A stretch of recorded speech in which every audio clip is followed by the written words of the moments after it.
Hello, America and around the world. This is Charity Smith, Ms. Mogul, the host of Mogul Talk. We are in today for a special series, the Create Your Own Economy series.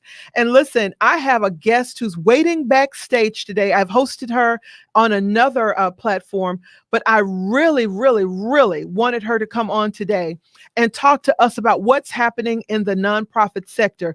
Listen, you may think you know what's going on in nonprofits, but I promise you, when you finish listening to this conversation today, you will have the tools and the information you need to not only make an impact, but to make a profit. That's really important. So without further ado, would you come on into the studio, Miss Sherita?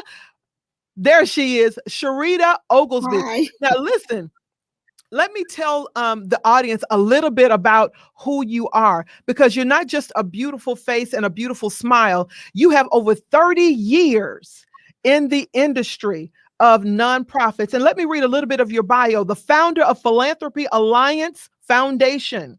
She is also a consultant and advisor to governments nationally and globally.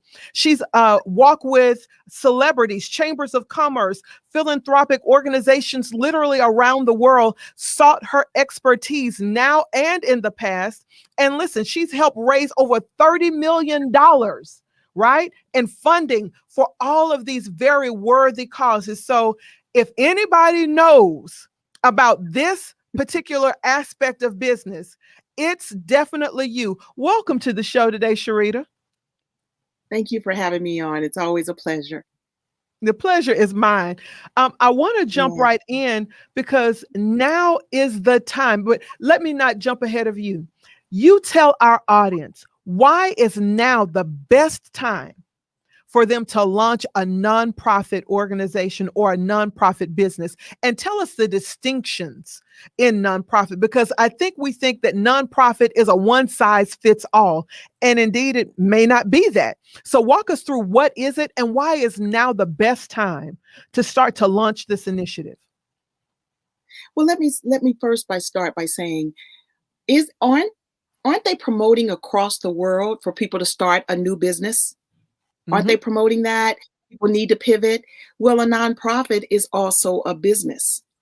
But what people don't realize is, in times of need, the nonprofit arena steps up more than any other time. Like, for instance, in our last huge down economy in 2008, from 2008 to 2011, 2012, it was the nonprofit arena that helped to save the US economy. Because at the time when for-profit jobs were decreasing, nonprofit jobs were increasing by 2.5%, while for-profit jobs were dropping by 3.3. So for more clarity, grant funding steps up, just like everybody's receiving their stimulus checks. What people don't realize are those stimulus checks are grants. But there is just another name for grants, because stimulus means to stimulate the economy. And that's why everyone is receiving those checks. So the grant funders step up in the same way. That's why so many funders right now are saying that they're not accepting unsolicited. They are giving dollars to organizations that are giving to address what's going on right now with COVID. So you went out just a little bit right there, but what I think I heard you, that's okay. What I think I heard you say is grant funders and the nonprofit arena is what's stepping up now to save the economy, just like it did in 2008 through 2012.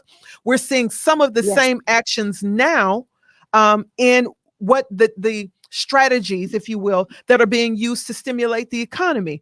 So if that's the case now, what do we need to know about the business structure and how do we navigate through the nonprofit world? Because I think we think grant writing or grant funding may be the only way, but what are some of the different aspects of the nonprofit world that we can enter, right? Let's just say, let me use a case study. We know that so many people are now going to be in a housing crisis, right? Because of the rent moratoriums being lifted. So there are going to be some challenges with rent and with moderate to low income housing and all of that entails. I'm in for-profit. What would make nonprofit attractive to someone who's in for-profit? Is there a place for the two to marry? Absolutely. In the exact industry that you're in, like you're into housing, you're into real estate. Mm-hmm. Well, people are needing housing more now than they did a year ago. People that didn't even know they would ever need housing. So when you are addressing a need, you can have a housing organization, whether you call it a community development corporation or whatever. But let's say that you owned an apartment building right now, and it was only halfway full. Do you know that you could actually then, under your nonprofit, start providing low-income housing, transitional housing, and now fill those apartments through your nonprofit? And grants can help cover the cost of those individuals that would normally pay, whether it's $3,000 a month or whatever the fee may be. All grant funding. Oh, we lost her. Okay. Not sure what happened there. Our guest dropped off the stream. We were talking about nonprofits and the housing industry. So I'll just kind of fill in and hopefully she'll be able to rejoin the link. But you all, there's a lot that's happening there. And I brought up that question because I am in real estate. And there are so many who may be looking for opportunities. How do I enter real estate? And you may think, wow, bring on in. And you may think, wow, real estate isn't my thing. How do I enter? Maybe nonprofit is the way to do that. So we've got you back in. I was just filling in a little bit while we lost the connection, but you were talking about the relationship in real estate between for-profit and what's subsidized, right? And you were walking us through how that can be profitable. Take it from there.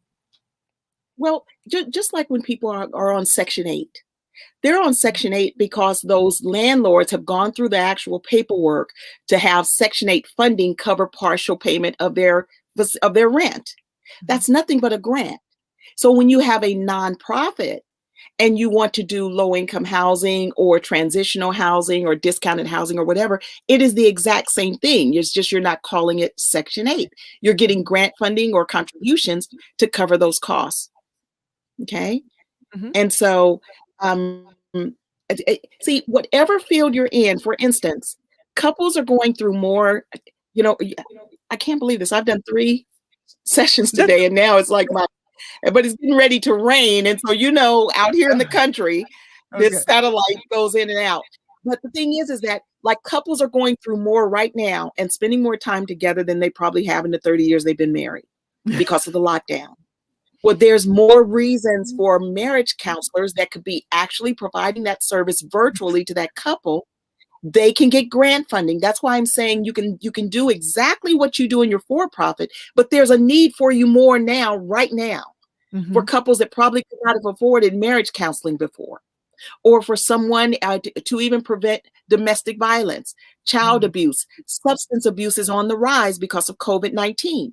So if there are substance abuse counselors that could be on right now virtually with people dealing with maybe getting back into their substance abuse habit, collaborating with substance abuse facilities right now and being on virtually as a counselor. See, there's all kinds of things that need to be addressed right now. And COVID-19 has enhanced whatever may have been going on in someone's life. It's more enhanced right now. Okay. So go ahead. No, I was going to say, I love what you're talking about. It's really kind of expanding our service to our customers. And it's not just providing a one-dimensional relationship, but in the nonprofit world, you really can dive into some of the social impact, right? Some of the social impact issues and causes that we really want to make alive and bring light to and still make it profitable. The reason I say that is because I'm sure there's some real estate investor out here that probably thought, no, maybe, Section 8 isn't for me, or I hadn't thought about that. Or maybe they're thinking, maybe that's the way for me to get into real estate is through my nonprofit. You may have a coaching business or Habitat for Humanity, whatever you're doing that, and you just didn't know how to expand perhaps your reach. And nonprofits do that. Am I understanding what you're saying? That is exactly what it's done. But that's the reason why the nonprofit industry was developed, to help Wow. you expand your reach, to reach individuals that otherwise you would not have reached. Mhm. See, even prior to COVID-19 or anytime when there's any kind of disaster or whatever, the nonprofit arena exists to allow you to work with individuals that otherwise could not have had access. That's all the nonprofit arena does, is creates access. Mhm. I love Okay. that. You have individuals here that can afford you, you have individuals here that can't. By you getting the grant that pays your fee or salary or whatever it is, now it evens the playing field. Mhm. That's Love all it. the nonprofit arena does. Okay. It just Mhm. shows up more in times of need, like what's going on right now. That's Mhm. when people start thinking about it. That's when they say, maybe I should have a nonprofit. But the nonprofit arena is the same all the time as far as why it was created and the things that you can do. Listen, you've had a lot of success, Sherita, in showing people how to do this. Talk to us about some of the successes that you have walked your clients through in troubling or trying economic times. How have you helped your clients navigate their way through some of the turbulent economic times and then create a path to economic success, not only for your client, but then providing the opportunity for your client to make a larger economic impact? Well, like for instance, one of the most recent grants that I helped a client to secure was 300,000 from the W.K. Kellogg Foundation. It Mm. was we developed their nonprofit, the Louisiana Chamber of Commerce Foundation, and what they are designed to do is to work with other minority and African American chambers across the state of Louisiana. So in that grant, what we did is we showed the vital role that chambers of commerce play and Mhm. how to help businesses with sustainability, which also rolls down to help empower families. Because if Mhm. your business is sustainable, or if you're able to get a better job, then you're able to better take care of your family. Mhm. So they just got a $300,000 grant, and it is a multi-year grant that goes from August of 2020 for the next 3 years to help cover the cost, to train those chambers, to help businesses pivot and maneuver through what's going on right now as they continue to grow, and help them with ongoing supportive services. Mhm. So now the largest grant that I helped to secure was a $14 million grant, Talk single to us about grant. that. And Wow. it was it was in Los Angeles, and it was to help a developer to create jobs in Watts, California. So he was going to bring manufacturing there and all kinds of businesses that were going to be that manufacturing plant would serve as the hub, but there were other businesses Mhm. around it. So it was creating major jobs. Now, the reason why I said is about 3 months after he received the $14 million grant, Rodney Shepherd died of a massive heart attack. So the Oh. next developer ended up getting the grant was awarded to the person that was second in lineup for that grant. Mhm. But the reason why I mentioned that also is one single grant was 14 million. And I'm saying that, Charity, for people to know that there's no limit to the amount of funding that you can receive. You know, Charity, most people aren't aware that the reason why you see a Dollar General in almost every community now across the nation Mhm. is because Dollar General answered a need. Michelle Obama had requested other major food chains to go into food deserts. And what are food deserts? That's where there isn't an actual grocery store within a mile of low-income families that don't have vehicles. So then they end up relying upon the fast food chains and the dollar menus, which is why low income communities end up having the children have what they call old people disease early. They're getting Mhm. diabetes early, Yes. obesity, all of these things. Well, so Michelle Obama, through her nutritional program and obesity fighting program, because the stores didn't put those stores in the areas where they had promised, Dollar General answered the call. And they put a store in food deserts. And that's why you see them everywhere, so that it's within a half mile to a mile radius of almost anyone that is in a low income community. For doing that, you would be amazed how much funding they received, which was nothing but grants, to Mhm. put those stores everywhere you see them. Wow. And people Listen, wouldn't think about that because they think Dollar General is so huge. Uh-huh. so That's a great place to take a break. We're going to take a quick 15-second break, a 1-minute break, pardon me. I want to come back then and talk to you. Let's pick up on the conversation about meeting a need and how Dollar General did that. And then let's break this down into industry. Are there specific industries that may be best positioned for grant funding, or is there really no limit? And should we be going for the government grants, or is it really the private money we should pursue? We'll take up that conversation in just a minute. Welcome to Mogul, the place where business, lifestyle, and possibilities collide. Hello, my name is Sherita Smith. I'm Miss Mogul. I'm a business leader, global speaker, trusted economic development strategist, media personality, author, advocate, and lioness mom.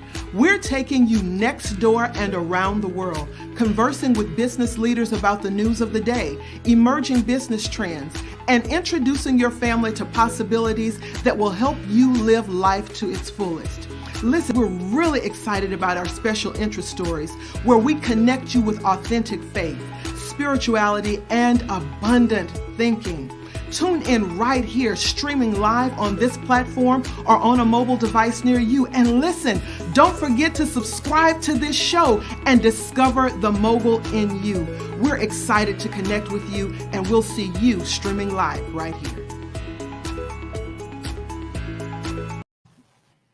And we are back. Sherita, when we left before the break, you were talking to us about some of the big projects that have an impact or a partnership, if you will, with grants. And you were talking about the Michelle Obama initiative about the Get Fit, Get Healthy. You know, she had this huge nutritional push for clean eating and exercise. And because we didn't have the resources in some of the food deserts, you said that Dollar General and some of the other partners stepped up to fill in those gaps. So my question to you is there a limit or a boundary on how we utilize our partnerships with nonprofits? Are there some industries that are better suited for nonprofit partnership, or do we just have to reimagine how we do things? It's about reimagining how you do things, because there are no boundaries. The nonprofit arena is in every segment of business, every industry. The nonprofit arena is there. It's just most people didn't realize it. See, again, Dollar General is where they are because of stimulus funding. The regentrification that's happening all over the nation is because of funding, or what they might call tax credits, or opportunity zones. But all of that exists with that kind of access funding that's coming to those businesses, those developers, the Dollar Generals. Whatever you're doing, a lot of times they just call it something different. Just like opportunity zones used to be called empowerment zones, but still there were zones set aside for funding to come in and to encourage those developers or businesses or whatever to go to areas in need. And they were giving them that funding for them to take the chance. But it really is nothing but grant money.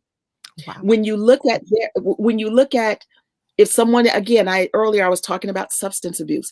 Many people have heard of the Betty Ford Center, and that's where a lot of, especially in the early 60s, 70s, when substance abuse and all that, but among celebrities was really prevalent. They would go to the Betty Ford Center, right? Yeah. Most people didn't realize that the Betty Ford Center is a nonprofit. Even though these celebrities are going there and paying all this money, the Betty Ford Center is a nonprofit, which means that they also are able to secure funding for people that normally couldn't afford to come there and get the service to get the service. There's a lot of businesses that we don't realize are nonprofit. NASA is a nonprofit. The Oscars, when we're watching the Oscars every year, it is through the Oscars Foundation. There's so much that is involved that's intricately involved in our economy and the way we do business and what we do every day, but we don't realize it's a nonprofit. I meant to turn that off. Don't worry about it. No worries. You might hear worse than that. I am here on the farm, and I'm surprised you don't hear my roosters. No worries. We'll keep it rolling. But listen, you opened the door to a question I think that a lot of people want to know, Sherita, and that's, how do we leverage with nonprofits. No one, I don't think, would have thought it. Certainly, I wouldn't have thought that the Betty Ford Center was a nonprofit, the Oscars, NASA, NFL. I remember you mentioned it on another show that the NFL is a nonprofit. How do we Well, then they were. position? They changed their status in 2015. Okay, But gotcha. the PGA is still a nonprofit. The National Hockey League is still a nonprofit. The actual teams are not, but the leagues are. Got you. So that then raises the question of how do we leverage nonprofits for wealth? How do we create jobs? How do we stimulate economies with nonprofits?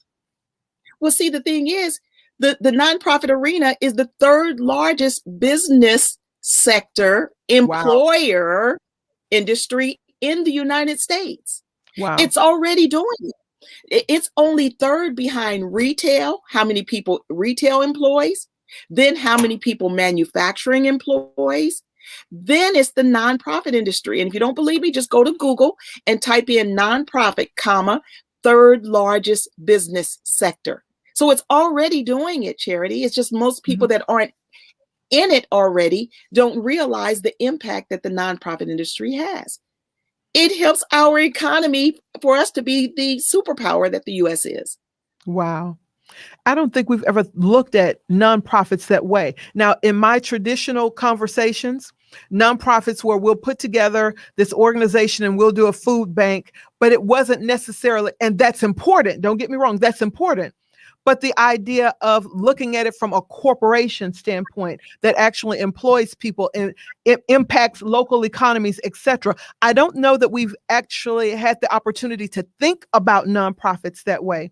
Now, listen, we're getting to a close and we can't leave without picking your brain, Sherita, about where the money is. Where is the money? Everywhere. So talk to us about how, because you called it access capital. And it really is that. It's access capital. How do we now connect? How do we gain access to these dollars to make a bigger impact? You're walking through the doors of a major funder every day, most of us, or at least a few times a month, maybe. Target gives, no, do not start. I'm sorry, I've got dogs. Target gives a minimum of $4 million a week in grant funding. A week. Really? Target. That's why I tell people, stop just looking and thinking that it's only government grants when there's so much. Starbucks, if you paid attention to how much money Starbucks gives for youth entrepreneurial programs and helping youth become entrepreneurs, and go into business or advance in the direction that they would like to go to be more creative as a youth, you wouldn't mind spending $5 at Starbucks if you paid attention on what they're doing in community. There's so much. Do you know there are nonprofit bed and breakfasts? There are nonprofit bars. There are nonprofit comedy clubs. There are nonprofit restaurants. I'm very serious. Bars that serve liquor. Because see, the thing is, people step into this arena without the total picture of what a nonprofit can do. So if you step in thinking limited, that you can only do a soup kitchen, that's all you would do. You gotta know me. No. That's why I love you. The truth is told. That's why you gotta know you. Because it's out there though. Yeah.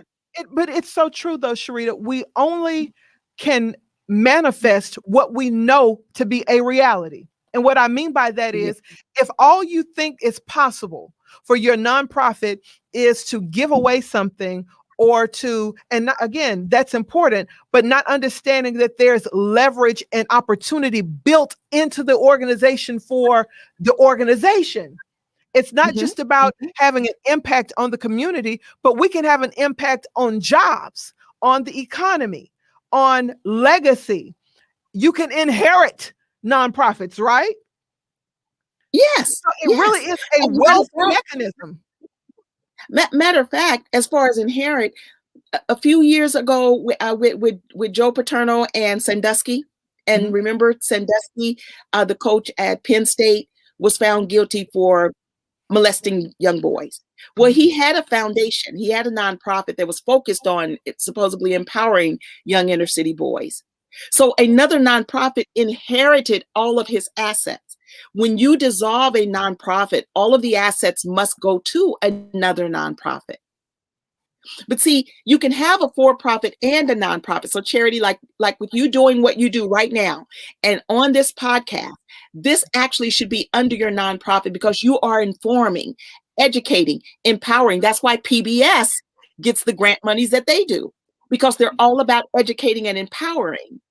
So if you would look at their format, you would see that your entire format of what you're doing through your podcasting and all of that should be under your nonprofit. There's a lot of things that go ahead. Well, I'm sorry. I remember the last conversation you told me I really should have added Philanthropist to what I do, because I do a lot of this stuff just out of goodwill and didn't really think about it because it was just in my heart to do. And understanding there is a title associated with that, Philanthropist. Absolutely. And the title attracts money. Yes, it does. Right? Yes, it does. The same way if I walk in a room and I say I'm Sherita Herring, or I'm Miss Herring, or I'm Mrs. Herring, if I say Mrs., then it's automatically that they know that I'm married, right? Yes. But if I don't, then so you're missing that title. When you, like on your commercial, if you also add philanthropist, then someone that is a donor hears you, they already believe in you, and now they're saying, girl, I didn't know that you were a philanthropist. Our organization, we've got 20 million that we need to give away this year. Let's change that just commercial. Just the title alone opens up doors. Okay. And so when you don't use it, a lot of times, see, people always think philanthropists are the Bill Gates and the Buffetts and all that. Philanthropists, look up the title. Philanthropy is someone with a spirit of giving, someone that cares about making a difference. There are so many of us out there that aren't wearing the title that we should, in order to open the doors that we should be going through. When you start operating in this arena, you will see that there are doors where you didn't even know there were doors. Wow. We're walking those opportunities. It's like being in a room and you think there's no door except the door you went in, but when you go over and you hit it a certain way, tap, tap, tap, and then bam, it opens up. That's what the nonprofit arena does, Charity. When people really investigate this arena, they start seeing all of these doors that they didn't know was a door, but they start opening for them because you're using the right title. You're focusing on a target population instead of calling them customers or clients. It's also about learning the language. In the nonprofit arena, like in your business, you call them your customers or your clients. When you step over into the nonprofit arena, they're called target population or program participants. So when you start using the language, the people in the industry hear you and they say, oh, that's the one I want to talk to. But when you're not using the language, you miss opportunities. And money is just slipping out the door and going away to somebody else. And it could be stopping right here. We're at the end of the show, but I want to kind of tie it up with this. I was just on with another interview with Maria Simone. I think we both know her. And she was talking about how money has not left the planet, but it's about creating the capacity for wealth. And it's about serving at a higher level. So she talks about capacity of wealth, and I tag on serving at a higher level. When we enter the nonprofit arena, you really do marry the two. You marry the money and the capacity piece with the higher level of service piece. I love it. I love it. I love it. So for all of you who have been waiting, tell us, Sherita, how can people contact you? Of course, we'll put them in contact with you via our website at youcancreateyourown.com, but how can they contact you? Well, they can go to my Facebook, Sherita Herring, Making a Difference. That's the one that's not full, Sherita Herring, Making a Difference. Or they can go to our website at philanthropyalliance.org. Now, I know a lot of people don't know how to spell philanthropy, but if you're a philanthropist, or when you want something, you learn how to spell it. So it is philanthropyalliance.org. And get on my database. Go there where it says subscribe so that you'll get the information that we send out regularly. And listen, if you have not, make sure you connect with her as well, because she has a wonderful newsletter that has all kinds of tidbits and information. Sherita is constantly educating us and refining what we do and what we think about nonprofits. Sherita, I could literally spend all day long talking to you, just picking your brain and hearing just how you think about this space. It's absolutely brilliant. I want to thank you for sharing your time and your space with us. You help millions of people earn millions of dollars. And what I hope today is someone listened and they heard that opportunity and thinking big is possible. And nonprofits is probably the way to do it. I would say so. You should have both. Absolutely.